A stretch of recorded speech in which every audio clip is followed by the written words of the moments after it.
Tahukah kamu bahwa di dunia ini tidak ada yang betul-betul tidak bergerak loh? Semua benda yang ada di dunia ini sebetulnya bergerak. Bahkan benda mati sekalipun. Bagaimana hal itu bisa terjadi ya? Nah, pada video ini kita akan belajar lebih jauh konsep gerak materi kelas 8 semester pertama.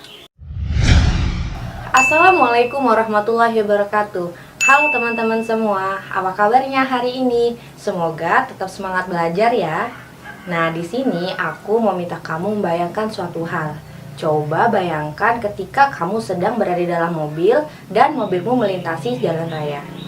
Ketika mobil kamu melintasi jalan raya, lalu mobil kamu melintasi Budi yang sedang berada di tepi jalan raya. Budi yang berada di tepi jalan raya melihat kamu bergerak bersama mobil.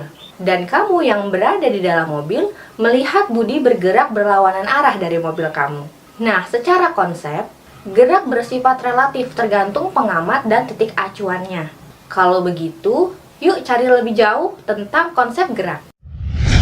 Gerak adalah perpindahan suatu benda dari suatu posisi ke posisi lain. Karena definisi ini, gerak memiliki suatu titik acuan. Nah, apa ya titik acuan ini? Titik acuan adalah titik awal benda. Contohnya, sebuah apel berada di atas pohon. Hal ini merupakan titik acuan atau titik awal dari apel.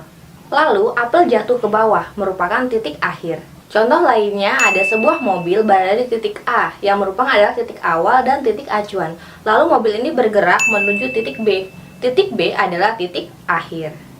Secara konsep, gerak dibagi menjadi dua, yaitu gerak semu dan gerak relatif. Gerak semu adalah gerak benda yang sebenarnya diam, namun seolah-olah bergerak. Contohnya, saat kita menaiki bus, pohon-pohon yang ada di tepi jalan seolah-olah berlari meninggalkan kita.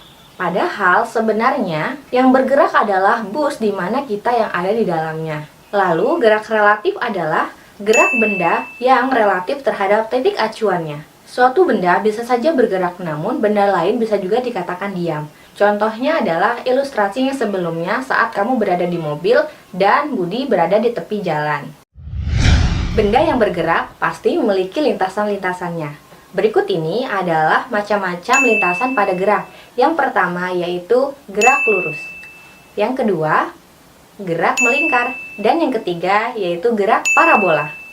Namun, pada kelas 8 ini, kamu hanya akan belajar gerak lurus saja. Gerak lurus adalah gerak yang memiliki lintasan berupa garis lurus. Contohnya adalah gerak mobil yang melaju. Adapun unsur-unsur gerak yang harus teman-teman ketahui, yaitu pertama, jarak dan perpindahan. Jarak adalah jumlah total lintasan yang ditempuh suatu benda. Perpindahan adalah selisih antara kedudukan akhir dengan kedudukan awal. Contohnya adalah Budi bermain sepeda di jalan. Ia bergerak 500 meter ke kanan, lalu berbalik arah 200 meter ke kiri hingga akhirnya berhenti. Maka, berapakah jarak dan perpindahannya? Pergerakan Budi bisa kita gambarkan dari posisi A ke posisi B sejauh 500 meter. Lalu, Budi berbalik arah ke arah kiri, berarti berbalik arah. Berbalik arah ini sejauh 200 meter, kita tuliskan menjadi titik C. Lalu kita tanyakan, berapakah jaraknya? Cara mencari jaraknya adalah dengan titik A ke B itu ditambahkan dengan titik B ke C. Berarti 500 ditambah 200. Hasilnya adalah 700 meter. Sedangkan untuk perpindahannya, perpindahan adalah selisih. Berarti titik AB dikurang dengan titik BC yang berarti 500 dikurang 200.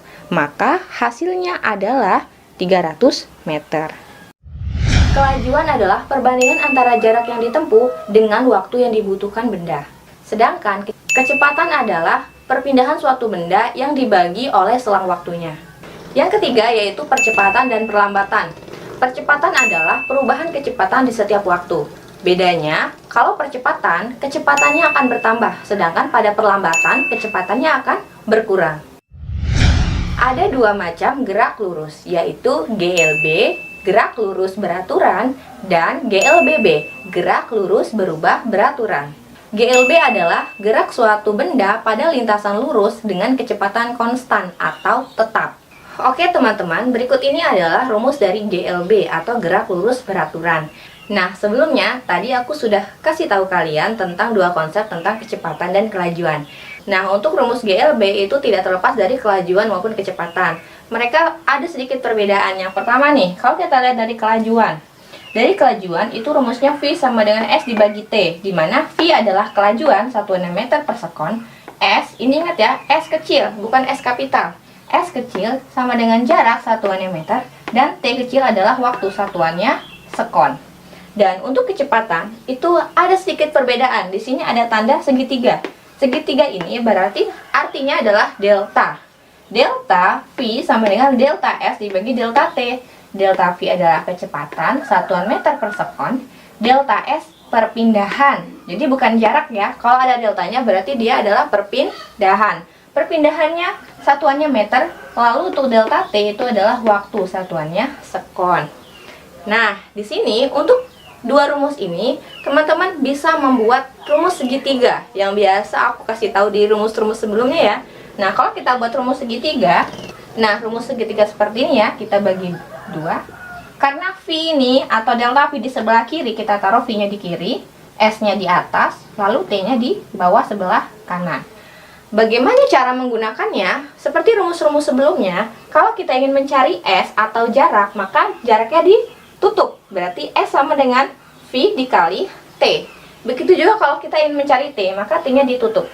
Maka rumusnya jadi T sama dengan S dibagi V. Oke, kita masuk ke contoh soal. Sebuah mobil berjalan sejauh 120 meter selama 60 sekon. Maka berapakah kelajuan mobil ini? Nah, karena sudah terlihat ini adalah kelajuan, berarti kita pakai rumus yang pertama ya. Kita contohkan yang kelajuannya dulu. Kita tuliskan D1. D1, mobil berjalan sejauh 120 meter. Karena ini meter, berarti apa? Jarak. D1-nya berarti S adalah 120 meter. Lalu selama 60 S. S ini adalah sekon, berarti waktu. T-nya adalah 60 sekon. D2. D2 apa artinya? D2 adalah ditanya. Ditanyanya apa? Kelajuan, berarti V yang kita cari. V. Nah, masuk ke D3, dijawab. Nah, untuk D3-nya berarti kita langsung, karena yang dicari adalah V, kita masukkan rumusnya. V sama dengan S dibagi T. Kita masukkan angkanya, 120 dibagi 60. Nolnya kita coret, berarti 12 bagi 6 hasilnya 2. Satuannya adalah meter per sekon. Sudah dapat untuk hasil dari soal pertama. Untuk rumus kelajuan dan kecepatan itu hampir sama, bedanya adalah kalau S pada kelajuan itu jarak, sedangkan S pada kecepatan itu adalah perpindahan. GLBB adalah gerak suatu benda yang memiliki lintasan lurus dengan kecepatan berubah-ubah, namun tetap beraturan. GLBB dibagi menjadi dua, yaitu GLBB yang dipercepat dan diperlambat. Untuk contoh dari GLBB dipercepat adalah ketika benda jatuh ke bawah. Misalnya, buah kelapa yang ada di atas pohon jatuh ke bawah. Lalu, untuk GLBB yang diperlambat adalah suatu benda yang dilempar ke atas. Misalnya, kamu memiliki bola lalu melemparnya ke atas. Oke teman-teman, berikut ini adalah rumus dari GLBB atau gerak lurus berubah beraturan. Nah, di sini ada 3 rumus yang aku tuliskan. Yang pertama adalah VT sama dengan V0 ditambah A dikali T. Yang kedua, VT kuadrat sama dengan V0 kuadrat ditambah 2 dikali A dikali S. Dan yang ketiga adalah ST sama dengan V0 dikali T ditambah setengah dikali A dikali T pangkat 2. Biasanya untuk kelas 8 akan terfokus pada yang rumus pertama. Nah, di sini ada keterangannya ya. Untuk VT sama dengan kecepatan akhir. Satuannya meter per sekon. Lalu untuk V0 adalah kecepatan awal, meter per sekon. Ingat, kalau ada tanda nolnya, berarti dia adalah kecepatan awal. Lalu ditambah A. A ini adalah percepatan, satuannya meter per sekon pangkat 2. Lalu ada T, di sini berarti adalah dikali, A dikali T. T-nya adalah waktu, satuannya sekon. Nah, seperti itu teman-teman. Baik teman-teman, di sini aku mau kasih tahu contohnya dari rumus GLBB.